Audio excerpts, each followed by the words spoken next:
အားလုံးပဲမင်္ဂလာပါ Online Language Center ကတချင်းများတဲ့ကအင်္ဂလိပ်စာအစီအစဉ်ကနေကြိုဆိုလိုက်ပါတယ်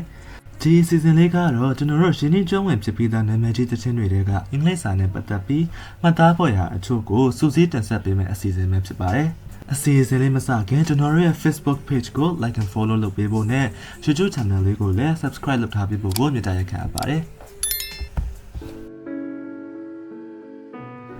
နံပါတ်1 Taylor Swift ရဲ့ Champagne Problems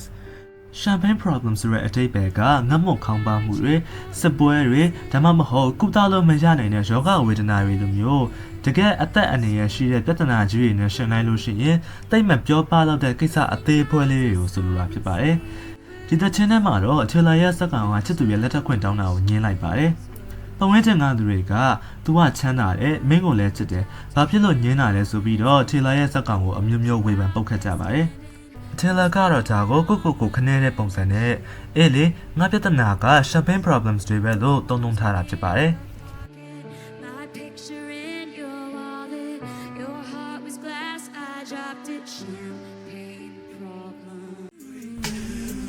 ပါတ်2 Breakdown Mariah Careyဒီသချင်းထဲမှာတော့အင်္ဂလိပ်စာမှာအရန်အသုံးဝင်တဲ့ nonchalant ဆိုတဲ့ vocabulary တစ်ခုပါပါတယ်nonchalant ဆိုတဲ့အဓိပ္ပာယ်ကတခုခုစိုးရိမ်ပူပန်မှုမရှိသလိုစိတ်ဝင်စားမှုမရှိသလိုအေးအေးဆေးဆေးနေပြတာကိုဆိုလိုတာဖြစ်ပါတယ်ဒီသချင်းထဲမှာတော့ Mariah က Well I guess I'm trying to be nonchalant about it ဆိုပြီးတော့ဆိုထားပါတယ်သူဆိုလိုတဲ့အဓိပ္ပာယ်ကသူ့ရဲ့ရှင်ထဲမှာစားစီခြေကွဲပျက်စီးနေပေမဲ့ breakdown ဖြစ်နေပေမဲ့တစ်ဖက်လူရှင်းမှာတော့ငါဘာမှမဖြစ်ဘူးအေးဆေးပါပဲလို့ဟန်ဆောင်နေပြနေတာဖြစ်ပါတယ်မိတ်ဆွေတို့လည်းစိတ်လှုပ်ရှားစရာကိစ္စတစ်ခုခုကြုံရတဲ့အခါမှာဒါမှမဟုတ်ဝန်ထဲစရာကိစ္စတစ်ခုခုရှိတဲ့အခါမှာအပြင်ဘက်မှာတည်တည်ငြိမ်ငြိမ်နေပြတတ်တဲ့သူကို he has a nonchalant attitude ဆိုပြီးတော့သုံးနိုင်ပါတယ်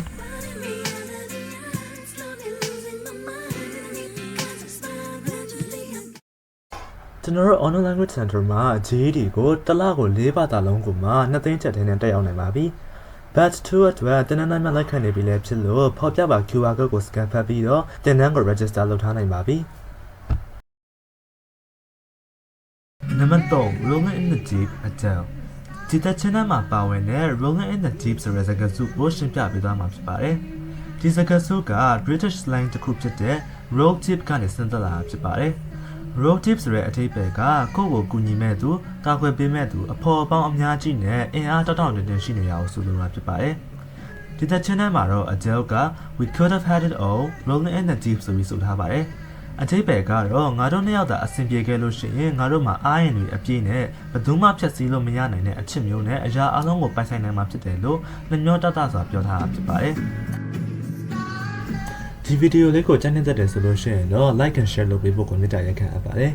ကြည့်ရှုပေးတဲ့အတွက်အားလုံးကိုကျေးဇူးတင်အပ်ပါတယ်